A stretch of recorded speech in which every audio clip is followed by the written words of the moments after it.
Okay, how about now? Yes, good? Yes. Yeah, okay. Okay, thanks, Rajat, and thanks, Vishal, for inviting me to this workshop. It's been really fun to listen to all the speakers so far. So I've been asked to talk about convective quasi-equilibrium.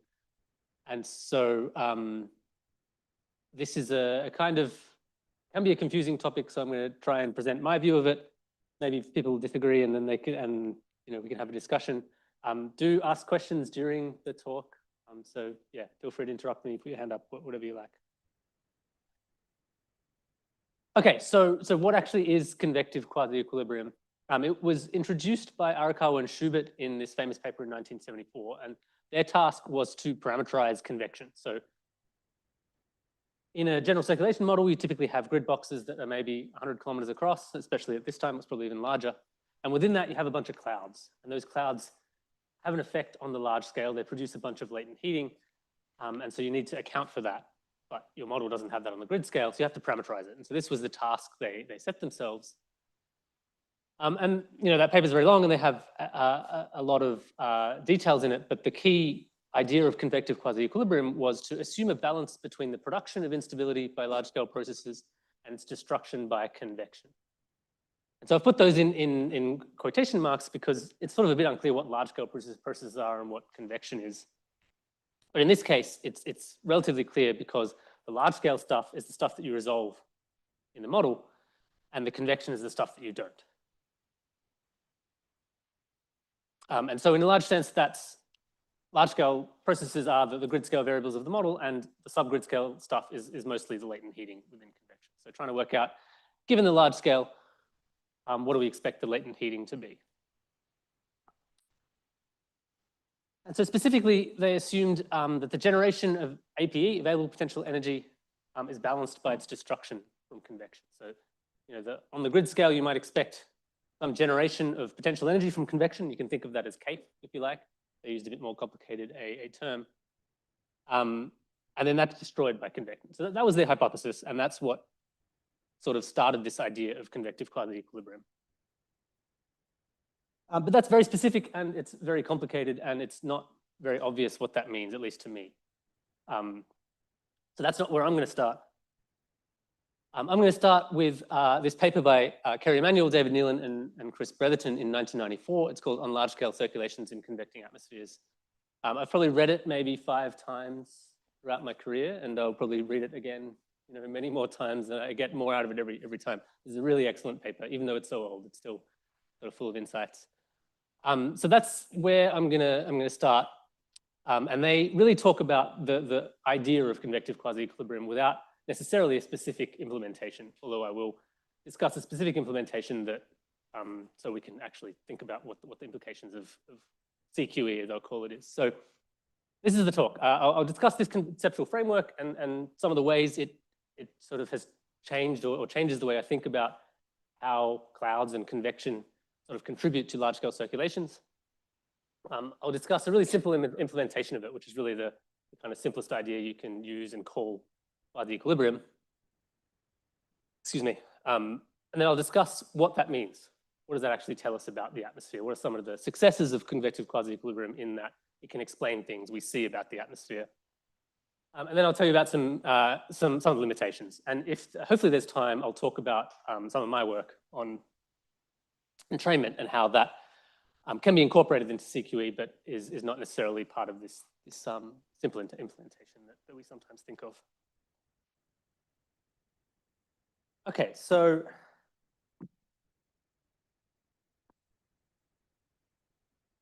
let's start with the thermodynamic equation. You have to sit down for this.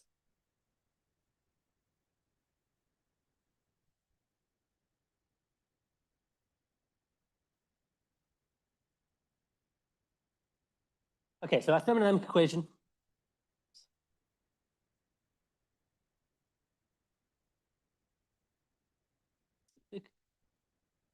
All right, in potential temperature.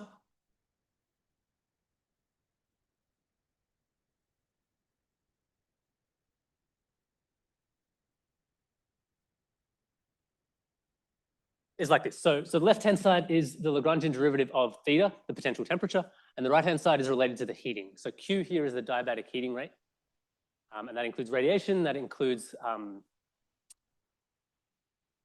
latent heating, and it includes stuff that's subgrid scale to whatever you're resolving. So this could be a GCM grid box, or it could be, a very small parcel that you're thinking about.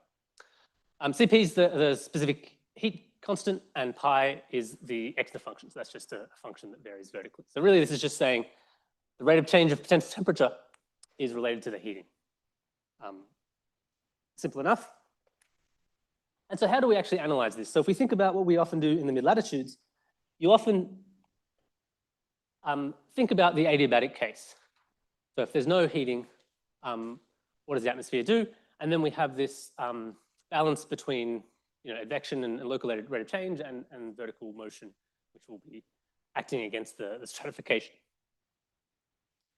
And we can get quite far with this. So if you think about adiabatic motion, so in mid-latitudes,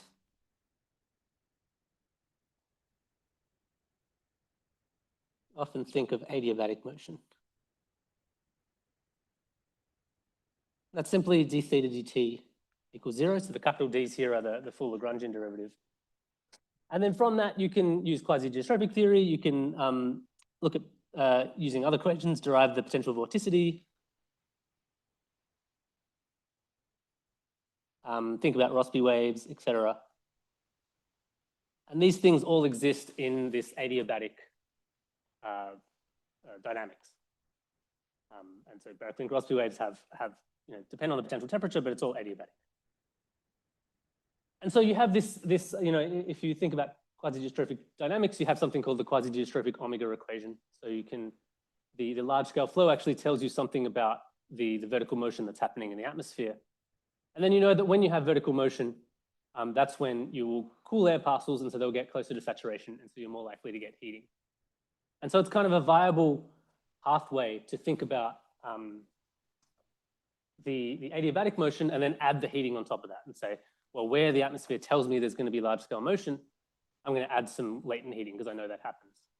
And you won't, that you still have to work out how much latent heating there'll be, but there's sort of a viable pathway there that physically makes sense.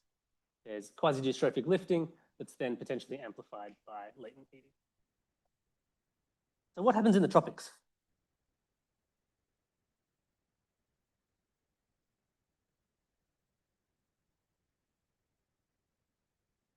Well, I probably did this with Eric, I think, but one of the real characteristics of the tropics is that the temperature gradients are very weak in the free troposphere. So d theta dx, d theta dy are very small, and d theta dt, the partial derivative, is also small. And I'll discuss a little bit why this is later in this talk. But basically, the potential temperature doesn't vary very much in time or space.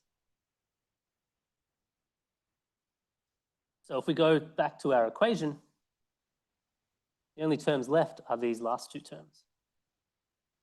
And so you have this approximate balance, which is known as WTG balance, or weak temperature gradient balance. That's meant to be an approximate symbol, sorry. You have this balance between vertical motion and heating. So this means to produce vertical motion in the atmosphere, you've got to have latent heating. It's very, very difficult to just lift air in the tropics because you're just fighting against that stratification. So doing that adiabatically is almost impossible. The only way to lift air is through diabatic heating. And so there's sort of net radiative cooling in the atmosphere, which means if all that's happening is radiation, you'll get weak descent. It's called radiatively driven subsidence. And then where the upward motion happens is where there's clouds, where there's latent heating. So you need latent heating to push air upwards in the tropics.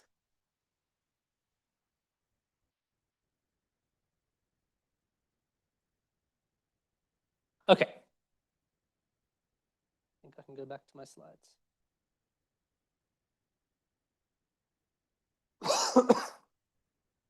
Okay, so this is what I just said. In the tropics, the main thermodynamic balance is this one up here. Omega is controlled by the diabatic heating, and as I'll show you later, we know a lot about d theta dp. So this really is a very clear diagnostic equation. If you know one of these sides, you know the other.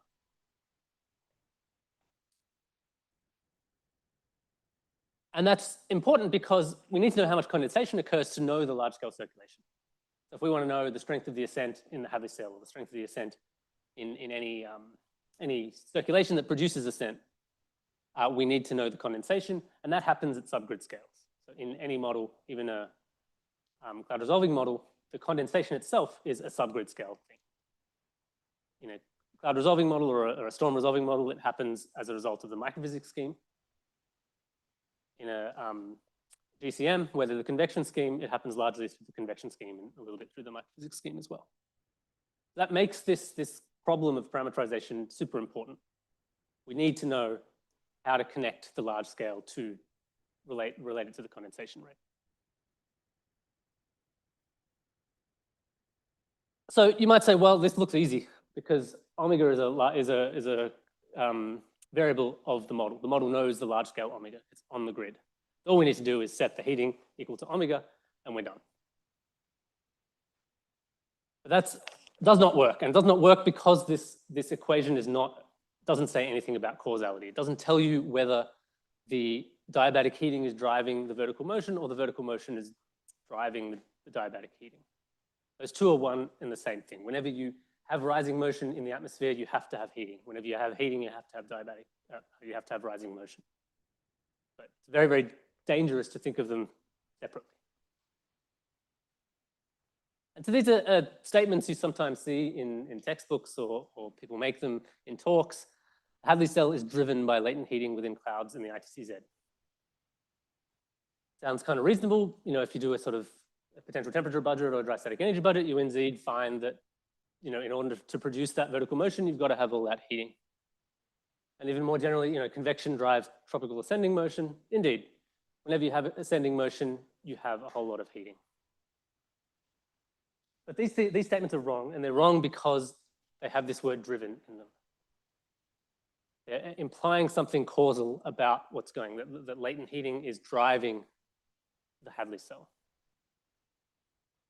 But you can't make that statement based on only that potential temperature budget, because that's a budget equation. It doesn't tell you about any forces, it doesn't tell you about any causality.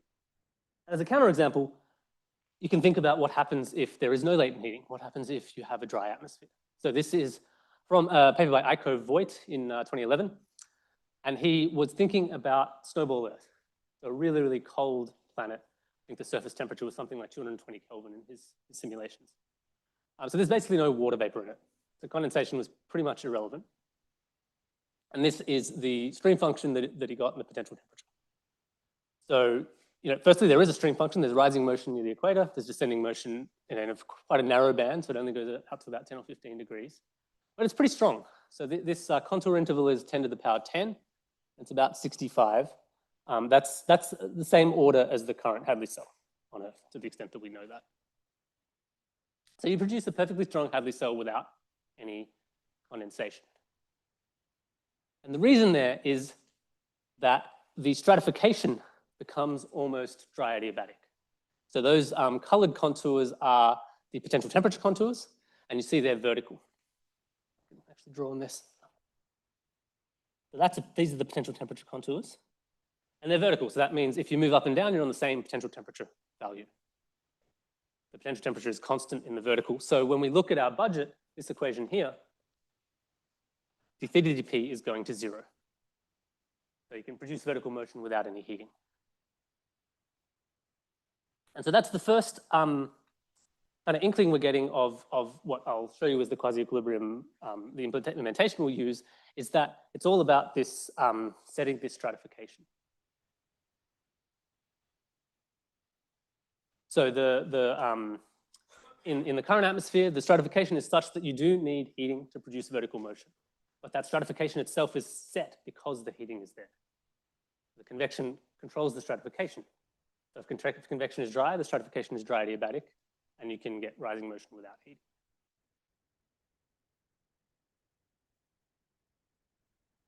Okay, this was kind of a statement that basically comes from a very old paper by Charney and Eliasson, where they define something called the CISC instability, convective instability of the second kind.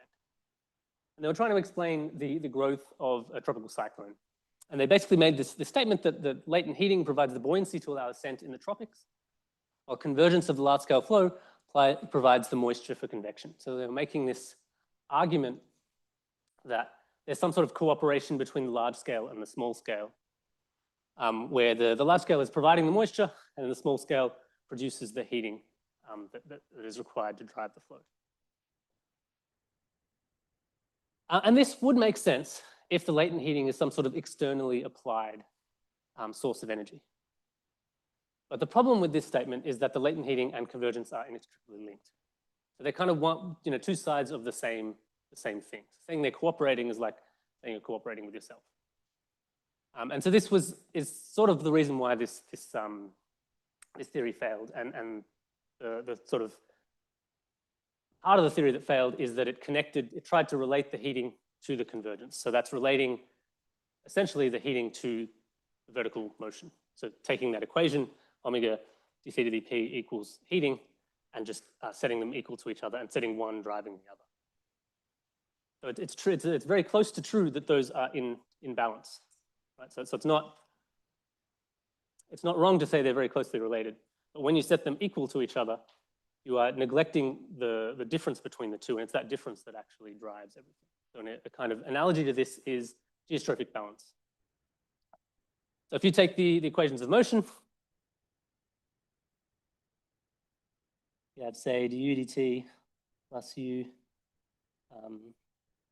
u dot grad u equals, now I'm going to get this wrong, fu minus 1 on rho d dy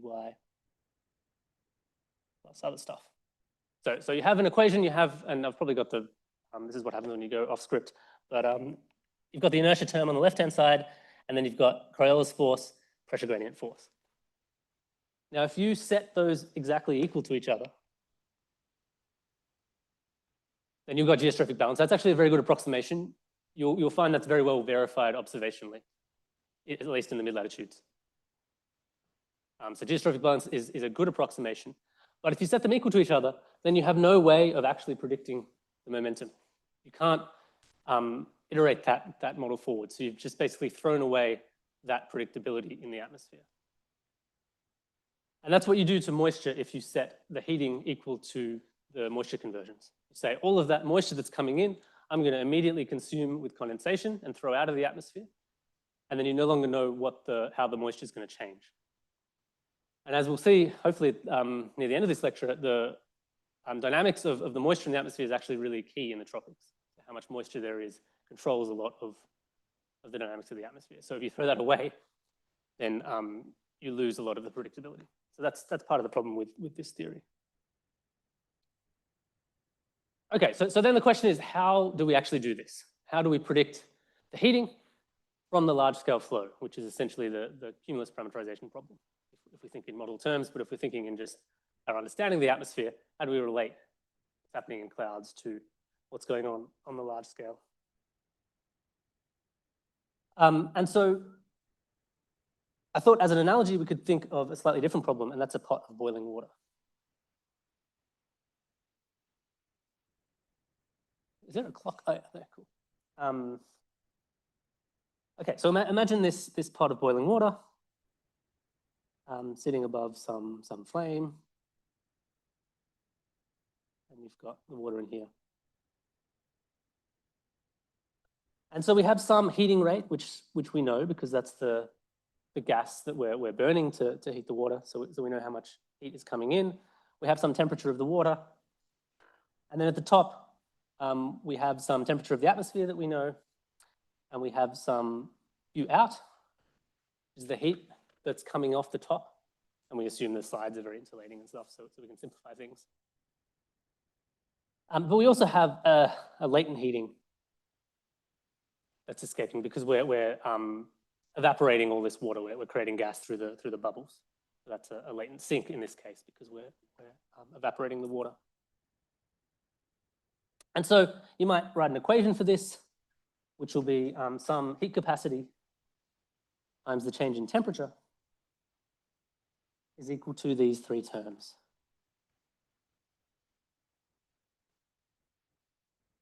So we have the change in temperature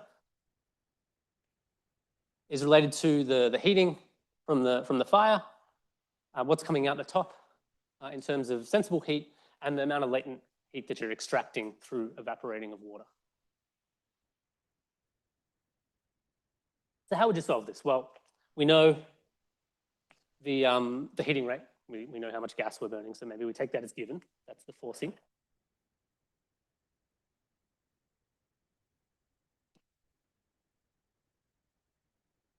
The heating out at the top, maybe we can make a parameterization for the temperature difference between the temperature of the water and the atmosphere. So perhaps this is some kappa times T minus TA. But what about the latent heating? How would we parameterize that for this equation?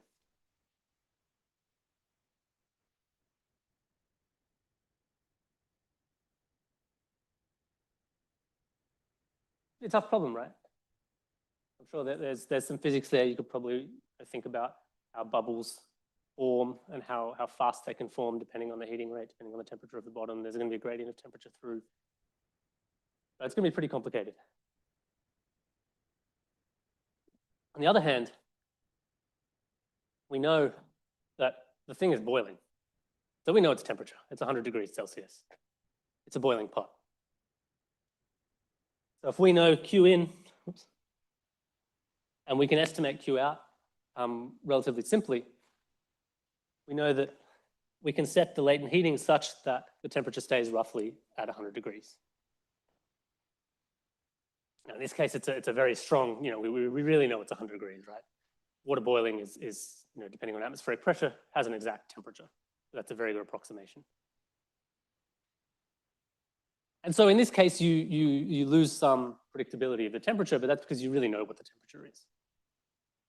Right? So it's not something you need to work out the rate of change of temperature, because if this thing is just going to boil and sit and stay at boiling, the temperature is going to stay at roughly 100 degrees. So there's this sort of quasi-equilibrium, right? You have this equilibrium between the heating in and the heating out, because anytime the temperature drops below 100, it'll stop boiling and your latent heating will drop way down. You still have some evaporation off the top, but you're not forming bubbles. So it probably goes down by an order of magnitude. As soon as you get to 100 degrees, latent heating turns on. But you can't warm the water beyond that, because all you're going to do is strengthen the heating. And so then that simplifies this problem considerably. So how does that apply to the atmosphere?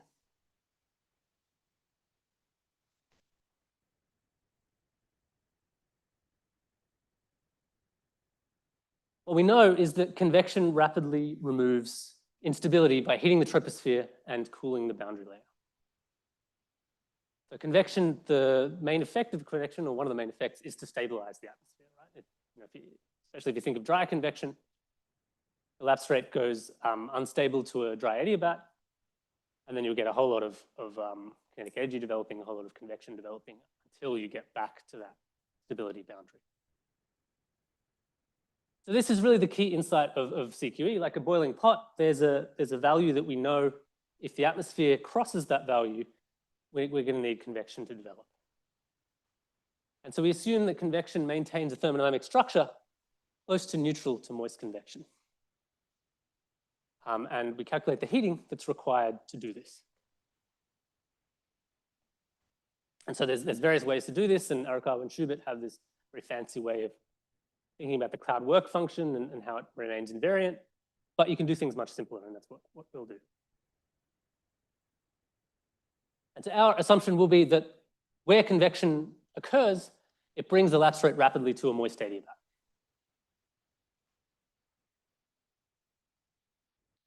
So if you think of a parcel lifted from the boundary layer, that parcel will remain neutrally buoyant on its ascent. It won't produce a ton of buoyancy.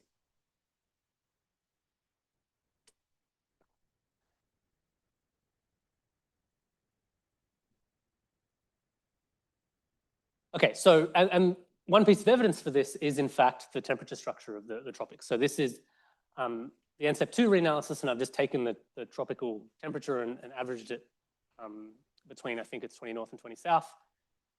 And that's the solid line.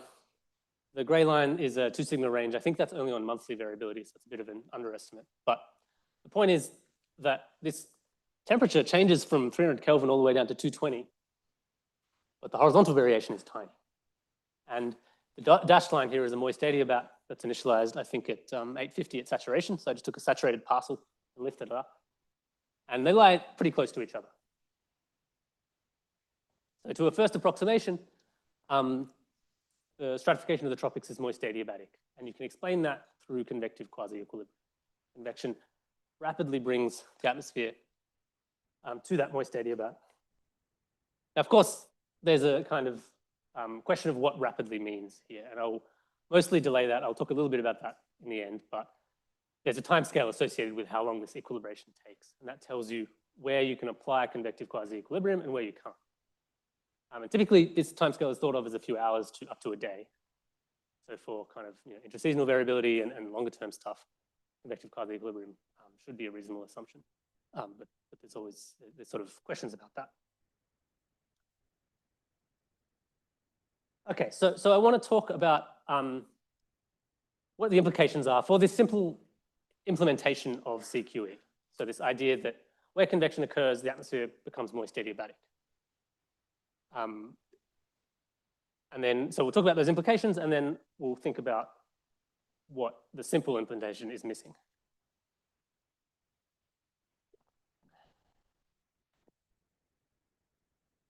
Okay, so the first one is what I've already told you, that in regions of convection, the atmosphere is close to moist adiabatic. And this means that we can set the boundary layer moist static energy, HB, equal to the saturation moist static energy in the free troposphere. So moist static energy here is its quantity.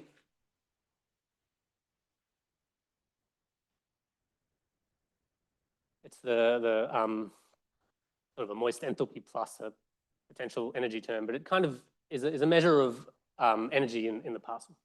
And the key thing about it is, as you lift a parcel up and down, it approximately conserves its moist static energy. So if you have a parcel that's not mixing with its environment, it'll go up a straight line on this curve. So it'll follow the red and then the black. And the saturation moist static energy, H star, is very similar, but it uses the saturation humidity, Q star. And so that means that it's only a function of temperature and pressure and height, I guess. But basically, if you know the temperature and you know where you are in the atmosphere, then you can calculate the saturation moist static energy. And so if this parcel lifts and then eventually becomes saturated, at some point its moist static energy equals its saturation moist static energy. And so if the atmosphere is going to be neutral to that, it's going to have the same value of temperature.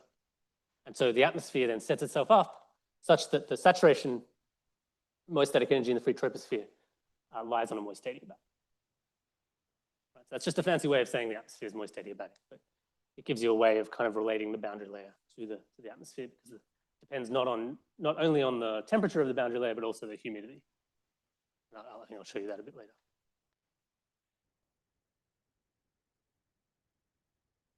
Okay, so that's what I just said. The moist static energy in the boundary layer is equal to the saturation moist static energy in the free troposphere.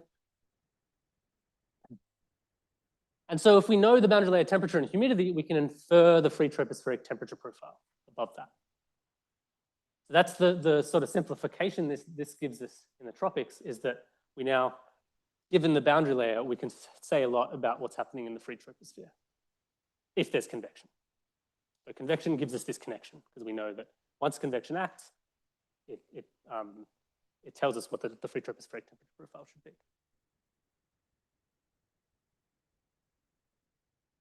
Okay, so that's very useful. We can think about things in the column, and if it's convecting, we know what's going on in the column. But that also interacts with something we've learned before, which is about the weak temperature gradient in the tropics. So I wasn't actually here for Eric's lectures, but I assume he covered something like this. Yeah, okay, Vishal's nodding. So Eric's lectures taught us that because the Coriolis force is weak in the tropics, free tropospheric gradients of temperature in the tropics are weak. So one way of thinking about that is that in the extratropics, you have something called geostrophic balance. So when you say, throw some rocks into a pond or you disturb the atmosphere in some way, you get a whole lot of disturbances. Some of those will be gravity waves and they'll propagate away, and then you'll be left with this geostrophically balanced adjusted state.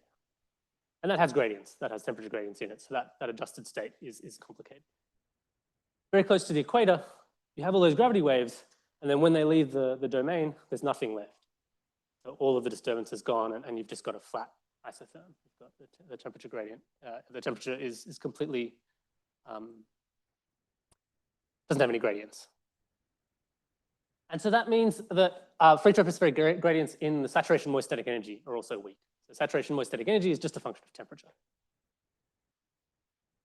So that means that we have this, this solid line, I don't know why, it shouldn't be S, it should be H. H star of the troposphere has to be very, very constant. But then the boundary layer, so instead of S, H, HB, can vary because these near the surface, you don't have the same temperature gradient applicable because of the surface fluxes are strong and the influence of the surface can be stronger. And so that means we might have some regions where the boundary layer moist static energy is equal to the saturation moist static energy. And that's the regions where you get convection. But for the regions where they're too far away, the atmosphere is stable. You can't get parcels into the free troposphere. That's where you don't have convection. And then, of course, there's this question of, well, what happens if you're almost at the free tropospheric moist static energy? Can you produce shallow convection, as you might expect? Okay, where you have some instability, but it's pretty weak, you might get shallow clouds. So this tells you that, this gives you a kind of picture where you've got different moist static energies in the boundary layer, and where they reach a threshold, which is the free troposphere, they produce convection. And then that convection through downdrafts cools down the boundary layer, and so it can no longer warm. And so everything is kind of set by this free tropospheric value of the saturation moist static energy. And that itself is set by the net effect of all the convection in the domain. So if you warm up the surface everywhere's moist static energy gets a bit higher, and they all start pushing up on this saturation moist static energy, the free troposphere. So one picture that has sort of come out in literature recently for this process is like a circus tent. So here, I've set this line, this solid line, as exactly horizontal. So there's zero gradients in the free troposphere. So that's a bit of an approximation because, of course, there are some gradients. So you might think of it instead as where you have convection, you kind of have the pole of a tent that holds up the saturation free tropospheric moist static energy. And you might have a tent pole here as well. And in between, it sort of relaxes back to some level. And so different regions will have different heights of these tent poles, and depending on how far you are from the next tent pole, that will determine the threshold you have for convection. So that's kind of another, a step beyond the pure zero temperature gradient approximation. You can think of them as sort of different tent poles.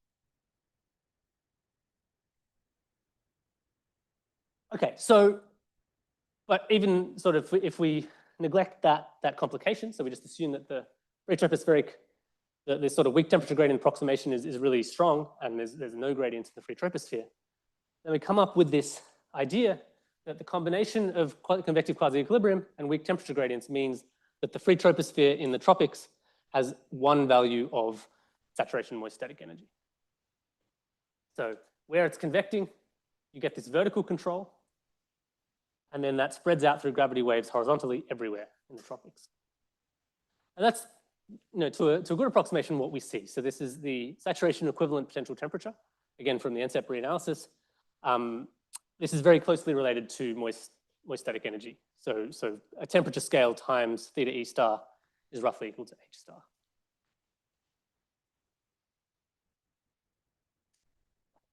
And the point I want to make is in this region in the middle, you basically have no contours.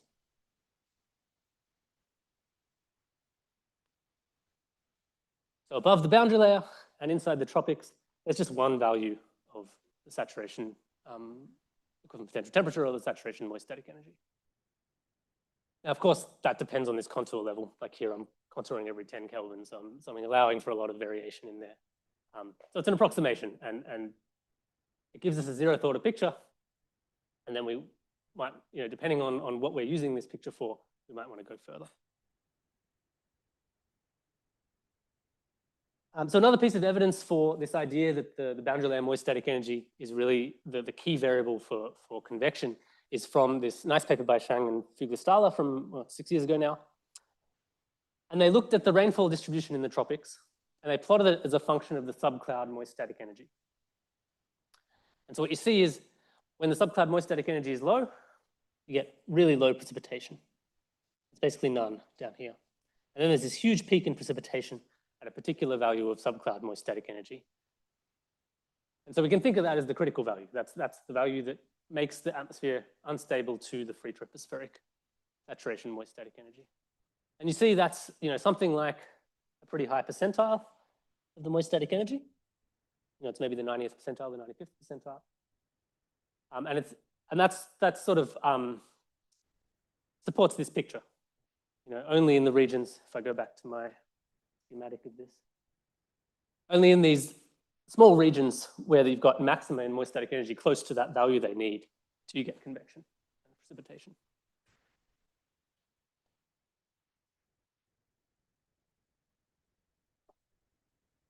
And another piece of evidence that's kind of consistent with this or supports this is this paper from Hurley and Booz. And I think, Chetan, you showed some results which were kind of similar.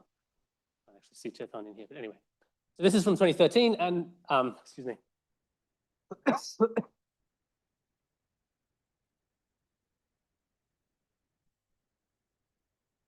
I'm interested in this question of what thermodynamic states are associated with a strong and a weak monsoon.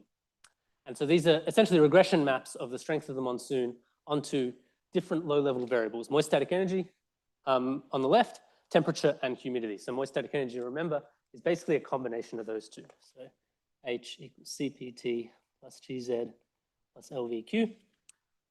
And so if we're thinking about regressions, the height of the mountains do change, but that's maybe a bit slower than the things we're thinking about. So near the surface, this is just CPT plus LVQ. And so it's a combination of temperature and humidity. And so temperature actually has a negative correlation. So when the continent is particularly warm, that tends to be a weak monsoon. This is the exact opposite of what you'd expect if the monsoon was a land sea breeze. It's driven by the temperature difference. Instead, it's when the humidity is large that the monsoon is strong. Okay, maybe that makes sense because rain is associated with you're going to moisten the surface as well. So it doesn't really tell you anything about causality, but the correlation is even stronger with moist static energy. So when you combine temperature and humidity in this way, even though the correlation is negative for temperature alone, if you combine it in the right way, you get a stronger correlation.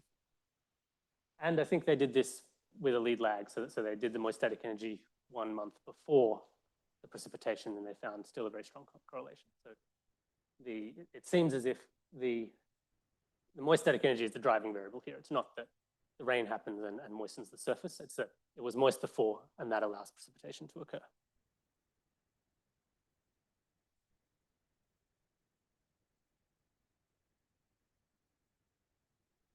Okay, so this was the first implication, which was that the boundary layer and the moist static energy in the boundary layer in particular controls the distribution of rainfall. That's an implication of this very strict application of quasi-equilibrium.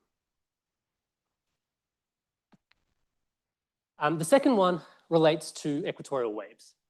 So in Paul Roundy's talk yesterday, he gave a very nice summary of the different equatorial waves that are solutions to the equations on an equatorial beta plane. Now, he started with the shallow water equations. The problem is the atmosphere is not a shallow pan of water. So it's a bit unclear why you should be able to start with these equations. Why are these equations relevant? One way to get to them is through convective-quasi-equilibrium, and this implementation that I've discussed. So, ignoring the nonlinear cutoff of convection that we talked about before, whereas if the boundary layer moist static energy gets too low, convection just shuts off, we can think about the implications of convective quasi-equilibrium for linearized dynamics. So we assume the atmosphere is everywhere in convective quasi-equilibrium. So that means all of the tropics is connected to the free troposphere through convection. We don't have any regions where convection is shut off. So we really need very weak gradients, not just in the free troposphere, but near the surface. This means at each location, the atmosphere follows a moist adiabat originating in the boundary layer. That's our quasi-equilibrium hypothesis. Wherever there's convection, the atmosphere is a moist adiabat. And so then we allow these small variations in the boundary layer, which still allow everywhere to be in CQE. And that will give us different variations in the free troposphere. So I've drawn up basically different moist adiabats.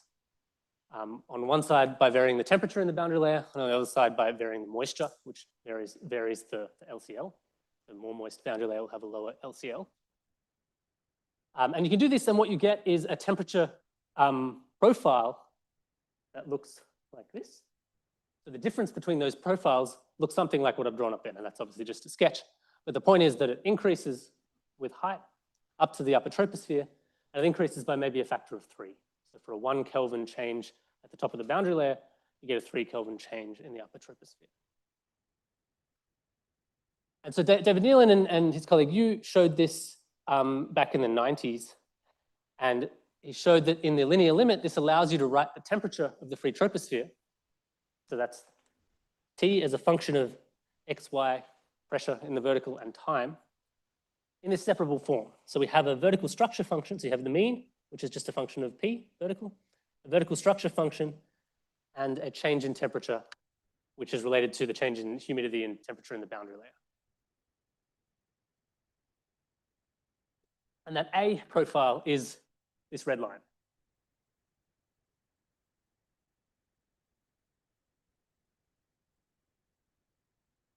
So then you can take that temperature structure and you can put it into the governing equation. So you can take the primitive equations and you can say, I'm going to impose the fact that I only have one allowable mode of variability in temperature.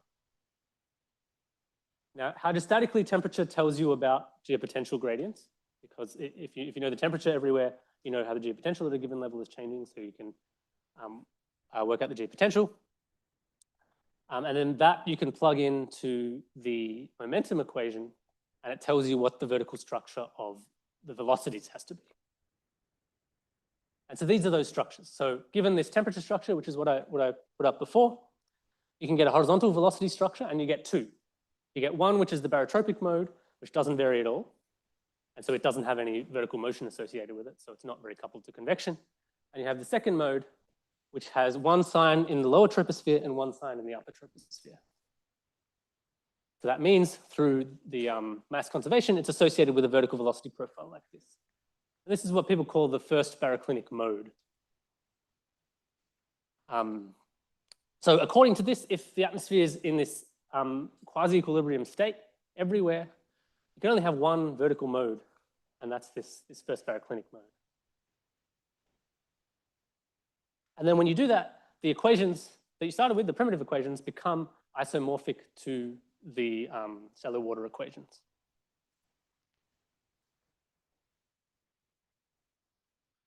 And so the shallow water equations, as Paul Roundy showed earlier, give you these different dispersion relations, Kelvin waves, equatorial Rossby waves, mixed in this case, just the westward inertial gravity waves. This is a symmetric case.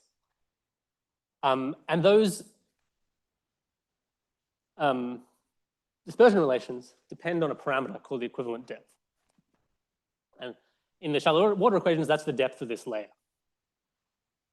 When you do this in convective quasi-equilibrium, that equivalent depth depends on the stratification.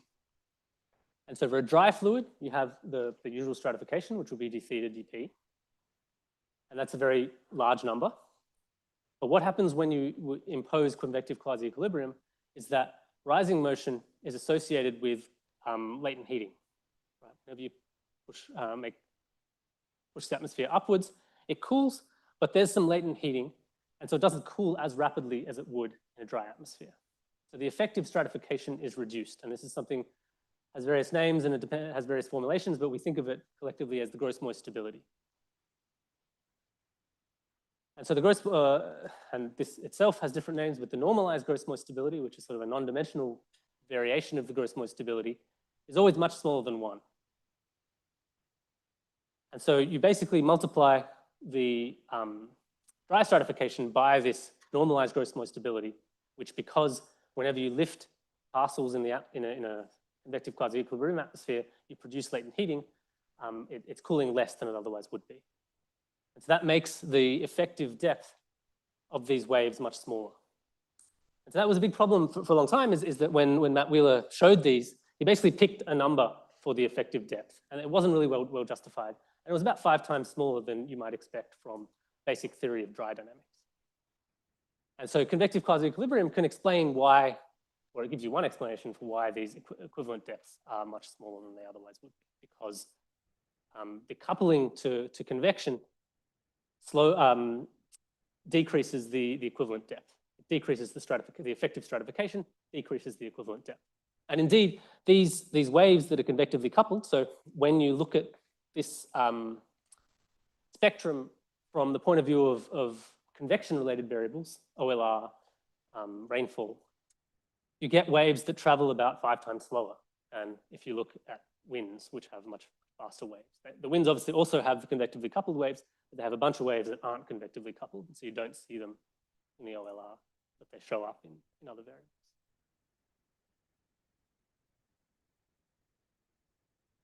Okay, so, not much. Convective quasi-equilibrium provides us a framework for thinking about how stuff that happens in clouds, mostly the condensation, affects the larger scale. And usually we think about this from the point of view of model parameterization, but it also frames the way we think about the atmosphere in our conceptual models. And so the implementation that I've given you explains why the tropics lie close to a moist adiabat. It explains the importance of the boundary layer moist static energy as a predictor for precipitation, and it explains why the Matsuno-Gilles wave spectrum is relevant to convectively coupled motions, but with a reduced equivalent depth.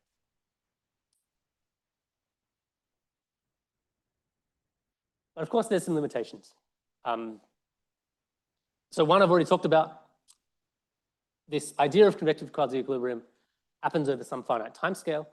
It's a bit unclear what that timescale is, and it's also unclear how we understand motions at shorter timescales. Somewhat related to this, the shorter timescale motions are going to be non-equilibrium. So you might be able to build up CAPE, for example. So then there might be, for example, a capping inversion that prevents convection from occurring. And then even if you have the conditions right for convection, the convection won't happen.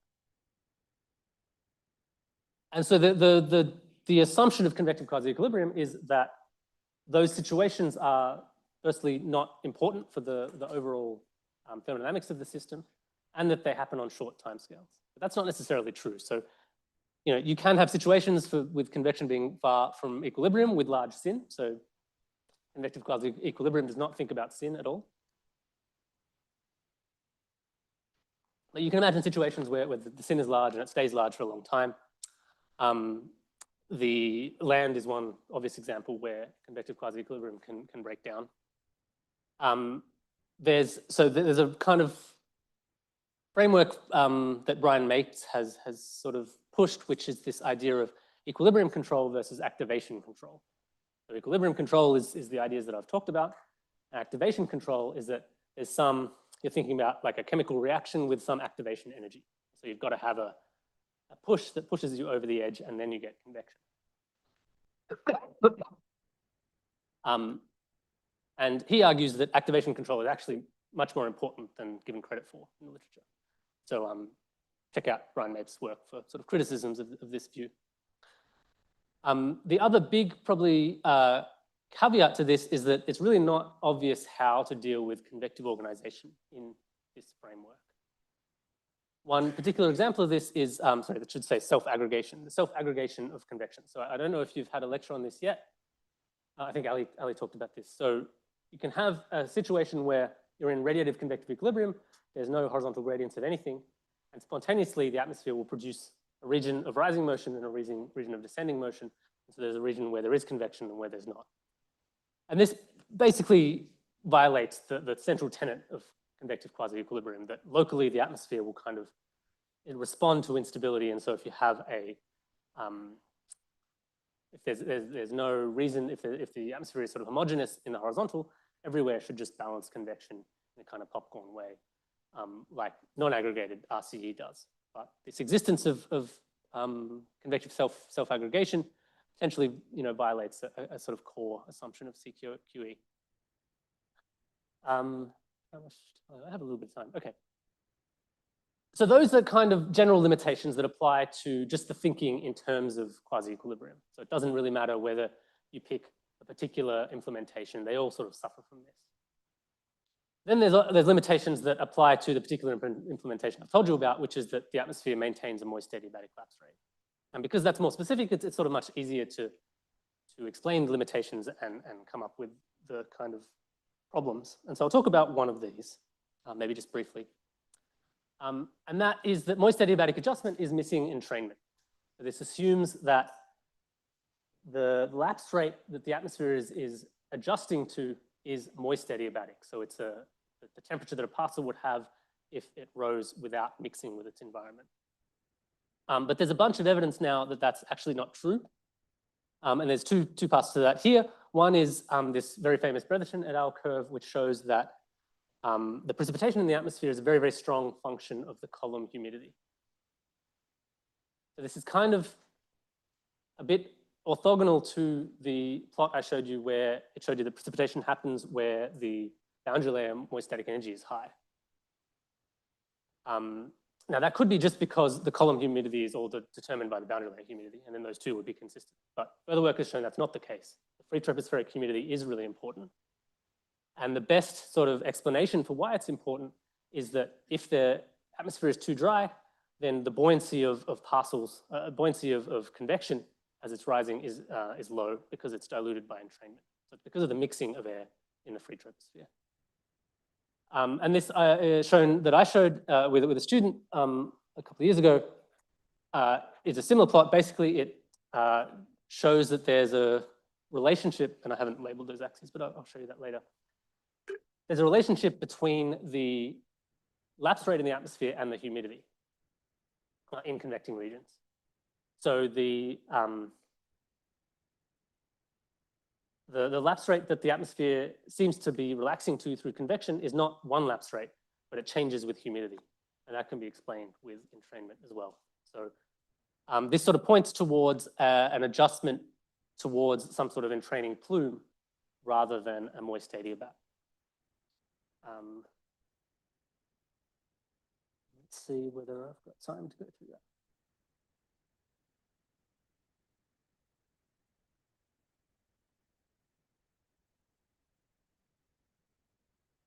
Yeah, let's do that. So I'll show you the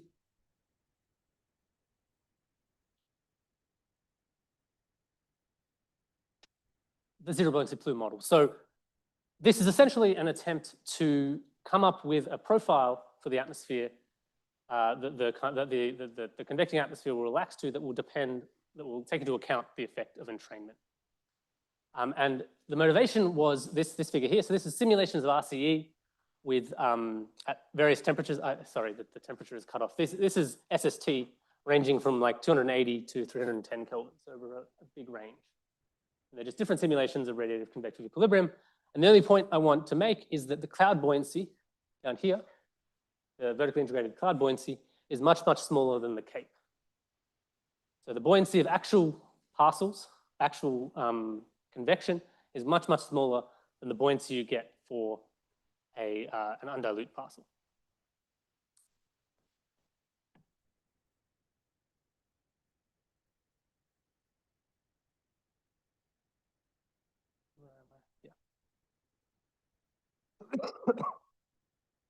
And so we can use this. So we can instead of thinking about the convection as a parcel that's not mixing with its environment, we can think about it as an entraining plume. Is that my time up? Oh yeah, I'll go for just a couple more minutes. So this is the equation of such a plume. It tells you that the vertical change in the moist static energy, H is the moist static energy of the plume, is related to the entrainment and the difference between the moist static energy and its environmental moist static energy. And so at cloud base, the plume is saturated. So we can replace this with the saturation moist static energy. So here HE is the environment. And then we make this small buoyancy assumption. So because of that picture I showed you that the cloud buoyancy is much smaller than the buoyancy of an undilute parcel, we assume that the buoyancy is small and therefore the temperature is roughly equal to the environmental temperature. So that tells us that the saturation moist static energy of the plume is roughly equal to the environmental saturation moist static energy of the plume. And so we can substitute that in, and our equation becomes the following.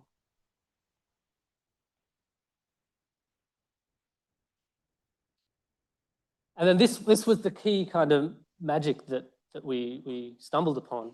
This equation does not depend on the plume. Those are all environmental quantities. There's an E below all of them. So we've converted this picture of a plume when it's environment to just how the environment behaves based on an entrainment rate, how much mixing there is. And so because the temperature of the plume and the environment, now it's just the environment, so we can write this as OV Q star.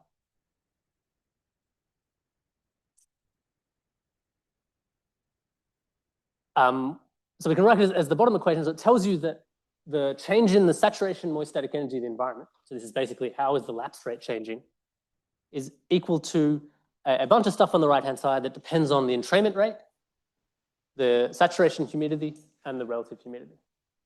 So the bigger the entrainment rate, the bigger the deviation from a moist adiabat.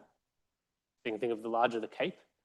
The bigger the lower the relative humidity, the drier the atmosphere in a relative sense, the larger the deviation from a moist adiabat, so the larger the cape. And the bigger the saturation humidity, the larger the cape. And so then this leads you to this prediction that the cape increases very, very rapidly, almost at the Clausius Clapeyron rate with temperature. So the solid line is from these simulations in RCE, and the dashed line is from this zero buoyancy plume model. And so one implication then of that is that in the simple application of the convective quasi-equilibrium where the atmosphere is a moist adiabat, it doesn't tell you anything about cape. If it tells you anything, it says the cape is zero. Whereas this tells you actually there is finite cape in the atmosphere, and that increases with warming. And so to the extent that you get sort of occasional clouds that entrain a lot less than the mean, you can tap into this cape. And so it suggests that convective clouds will get stronger in a warmer climate. And I think I better stop there.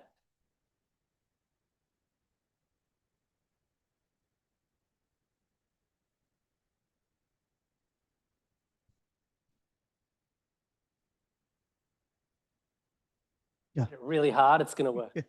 Hi. Yeah, great talk. Thanks for that. So I wanted to ask a question regarding the slide where you show Bose's work, where you have moist static energy more in the land. Yeah, so I was thinking, like, considering the stability in the wind direction during the monsoon over the Arabian Sea. So we have sort of low moist static energy that is being advected towards high moist static energy over the land. So what do you think, like what could maintain the high moist, the gradient of the high moist static energy in that case?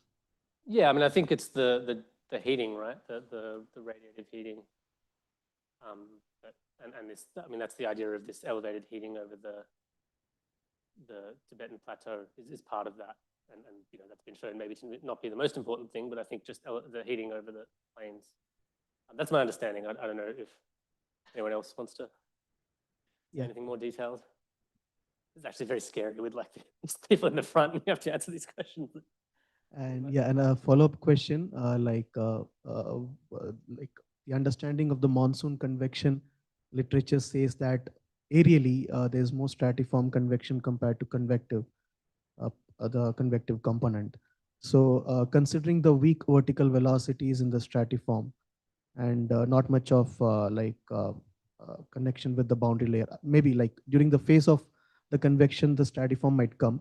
So I was thinking if there's a large scale dynamical convergence driven vertical ascent rather than the buoyancy driven, like I mean the thermodynamic that slowly moistens the troposphere and saturations, kind of a stratiform convection from large scale convergence and vertical ascent. In that case, would the quasi-convective equilibrium hold good? Or if it's on time scales, I don't know. I'm thinking about what time scales would this be valid and not valid? Yeah, so I think the convective quasi-equilibrium will still hold for these, widespread convection where some of the convection is classified as stratiform. I don't think you want to talk about convection as being convergence driven. There's just no causality there that you can make. It's too intricate to sort of tease apart. Those two things are essentially one and the same. If you produce a lot of convergence, that by mass conservation implies upward motion. That upward motion happens in clouds. Now that might be convective clouds with quite fast updraft velocities, or it might be a stratiform cloud with weaker updraft velocities, but it's still happening in clouds that are saturated. So in a saturated cloud, upward motion is associated with condensation. And so then, you can't really separate in that situation, saying that you have this upward motion that then you apply heating to doesn't make sense. It's the upward motion is able to occur because of the heating, and the heating is a sort of intricate part of it. Yeah, that would be my answer. I don't know if it's understandable. Yeah, that was a good talk, but I have a question regarding buoyancy and the changes in density producing vertical motion. How are you connecting that with the quasi-equilibrium theory that you have presented?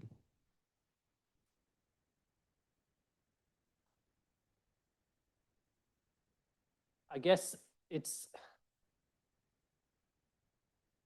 when you're sort of thinking about, you have some environment and you want to watch a cloud grow and you want to know what the velocities in the cloud are and what the buoyancies of the cloud are, that framework works really well. But when you're trying to think about how that ensemble of convection of many clouds affects the large scale, suddenly the environment depends on the convection as well. Even on the timescales of a few hours, what's happening in the cloud will affect the environment. So then just saying, you've got a cloud that's growing in a given environment and has a given buoyancy, suddenly that doesn't help you because the cloud itself will have changed the environment. And so certainly you simulate that with a cloud resolving model, I guess, and that will do all that work for you. But if you want to come up with a simple understanding for what's going on that integrates the effect of the buoyancy giving rise to a vertical velocity in the cloud, but then that heating the atmosphere around it and affecting the other ensemble members, thinking about an individual particle buoyancies is a lot less helpful. And that's where this kind of quasi-equilibrium framework came from, to try and think about the collective effect of all the clouds. And the key kind of insight there is that if you think of everything that's happening at the same time, the net result is that the atmosphere moves towards a neutral state. And so you get some net heating from that, and clouds will do their thing. And if you want to know the details of the cloud, you've got to simulate that with a numerical model. This is more of a tangential question, which is that theoretical convectively coupled moisture models predict precipitation fronts. I'm not sure if you're aware of precipitation fronts. Do you see precipitation fronts in your work in any way? Short answer is no. And I don't think,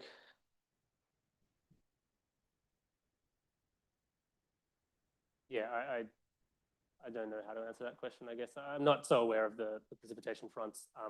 I don't think the convective quasi-equilibrium theory, it certainly doesn't predict them. I would expect something like a negative gross moist stability or something to be associated with the fronts you're talking about. So it could be sort of within the theory, you could kind of, I think, accommodate things like that. But yeah, I'm not totally sure how that would work.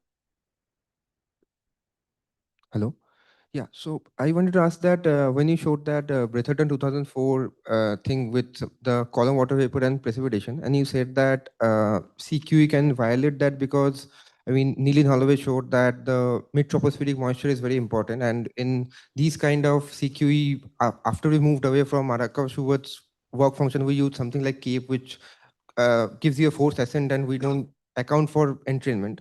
But I mean, I have read it, I don't remember exactly the reference, but they have tried to explain the mid-tropospheric moistening with BLQE, where they say that I mean, BLQE assumes the boundary layer MSE to be in steady state, and the convective downdraft, and if the mid-troposphere is more moist, that would bring more MSE, and then the surface flux will balance, and then you can kind of account for the mid-tropospheric moistening or drying to be with the more or less precipitation. But I don't think BLQE would directly violate CQE because, I mean, you can still assume boundary layer MSE to be in a steady state and still have a CQE. So do you think, I mean, so do we, if we try to explain that in a BLQE, does it still hold? And the second question would be, I mean, as I said, since, I mean, we have moved away from the spectral cloud model because that was not exactly right. And now we assume a bulk plume thing where we don't specifically prescribe entrainment and detrainment. So do you think if in some time in future, if we get a better cloud model where we can account entrainment, detrainment, this caveat will go away, or it's a physics problem? Because I think some of Fayez Ahmed's work, they kind of showed that most of the nonlinearity comes from stratiform, not from convective. So yeah, that's that. Yeah, it's a lot of stuff in that question. So the first point is that this curve, there's a lot of things that contribute to this curve. Part of it is that convection moistens the atmosphere, so it's an effect rather than a cause, and that you can get through this kind of downdraft argument, and doesn't have to depend on entrainment. But there's, I think, pretty strong evidence from Fayez and David Nealon's group that actually entrainment is part of this, and so there is the likelihood of convection does depend on how moist the free troposphere is.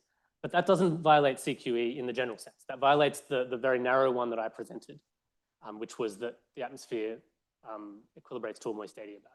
But you can say, you can choose a different profile. You can say it's an entraining profile. And that's what this work here with Lucinda is about. And I didn't really explain it, but basically the fact that these solid lines are the result that you would get for different entraining plumes.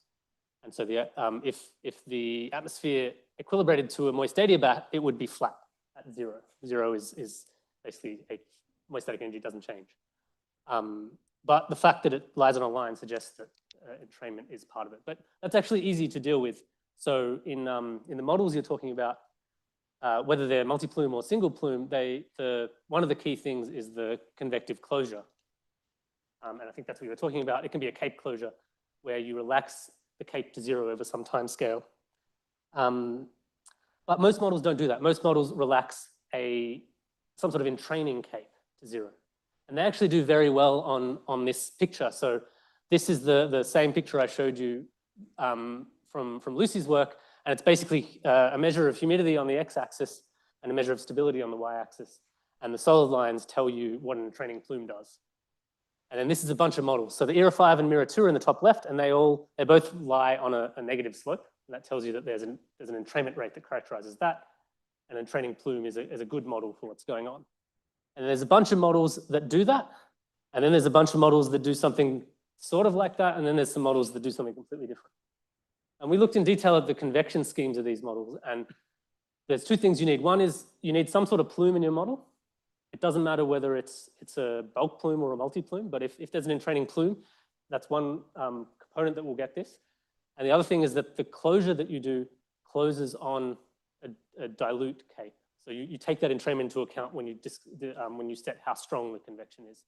And that, I think almost all the models that reproduce this slope have those two things. So I think this aspect is actually easy to get with a plume model and with the convectional closure, as long as you incorporate entrainment into that closure. I don't know if I answered all your questions, but yeah, we can talk later perhaps.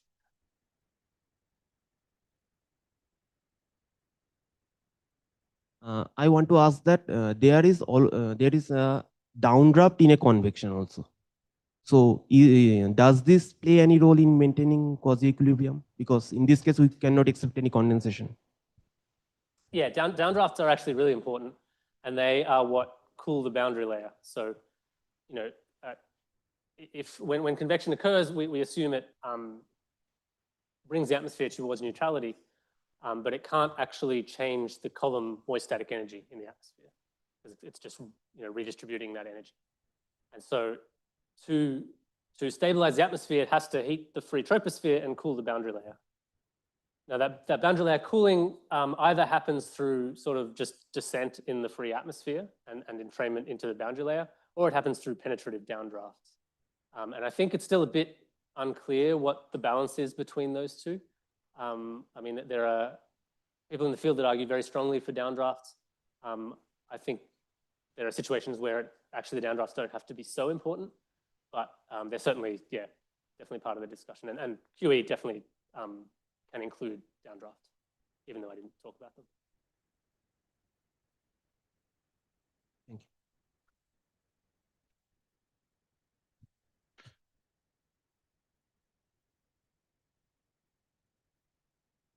you. Not a question, but would like your comment on the Arakawa-Schubert convective quasi-equilibrium definition of separation of time scales.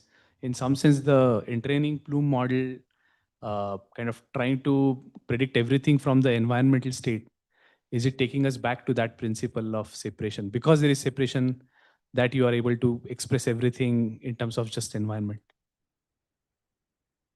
Yeah, I mean, I think, so actually the research I showed on Monday, like, it comes from a paper in 2019 by Shao and Cher, which was based on my work earlier. But actually it's basically the same as Arakawa and Schubert. So I think we've kind of rediscovered a lot of that stuff. So, there are definitely problems with Arakawa and Schubert in terms of convective organization and that sort of thing. And potentially as originally framed, it probably had too much under Lute convection, not enough in training convection. But I actually think the framework's pretty general. And so I have a very positive view of Arakawa-Schubert's parameterization, but I guess, it does miss things. And I think to some extent we still don't understand convection well enough to know what those are. But a lot of these basic relationships, you can understand them through a plume spectrum in a general sense. Is it kind of also telling us that you don't need such a complicated cloud model? You can do away with a bulk kind of cloud model, which is also sans cloud, right? Types of clouds, and it's much more on entrainment. Yeah. Yeah, I think you do get something from having more than one plume, so having a multi-plume model. So with the bulk plume, you can sort of understand a lot about the mean environment, but what sets this spread in this plane, which is what I showed on Monday, you can explain with a multi-plume model. And I think, yeah, I mean, in terms of the cloud types, I think you've just got to get away from thinking of each plume as a different cloud, whereas there's a spectrum of all the elements of convection, and you sort of divide them into different amounts of mixing, and that's a much more general framework, and you can sort of fit a lot of things into that.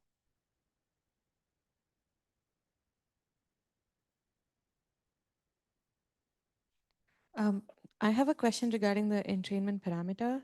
So is there a physical way to kind of constrain what the entrainment parameter values could be, or is that straightforward? I'm not aware of it, so I just wanted to know. Yeah, so I mean, I don't know, I don't think there's a theory for it. Well, actually that's incorrect. There's a recent theory that sort of relates it to the shear in the atmosphere, and suggests that the more shear you have,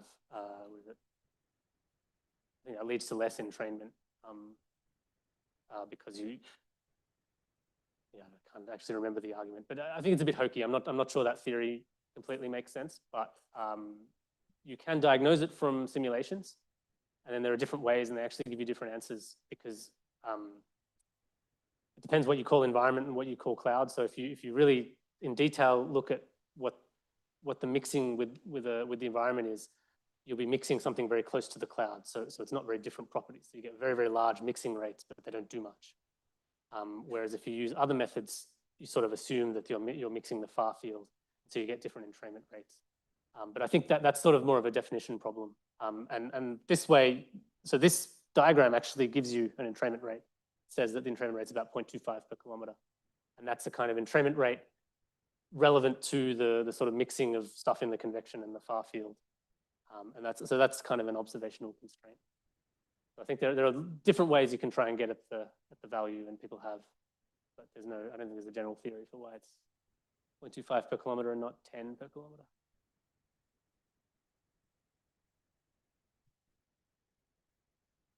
Okay, maybe let's just think. Oh, okay. Yeah. Conceptually, like CQE assumes there is deep convection or there is no deep convection.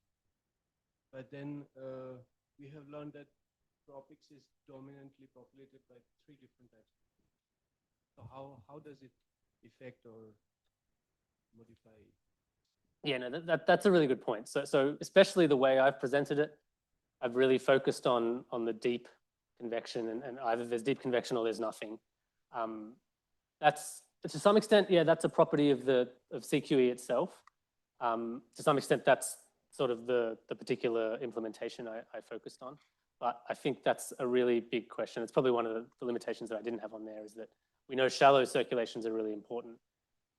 It's actually hard to put that into the quasi-equilibrium framework in the way I've presented it. The boundary layer quasi-equilibrium is probably one way that you might have a sort of quasi-equilibrium of the boundary layer, which you could incorporate shallow clouds into, and a quasi-equilibrium of the pre-troposphere, which is more the deep component. Yeah, so I think that's tricky. The Arakawa-Schubert, so the multi-plume models have different plumes, so in principle they can do these different levels of convection, but then yeah, working out what the right closure should be is a good question. So yeah, I think that's quite open. Okay, let's thank Martin one more time. And we'll break for coffee now and reconvene at 11:05.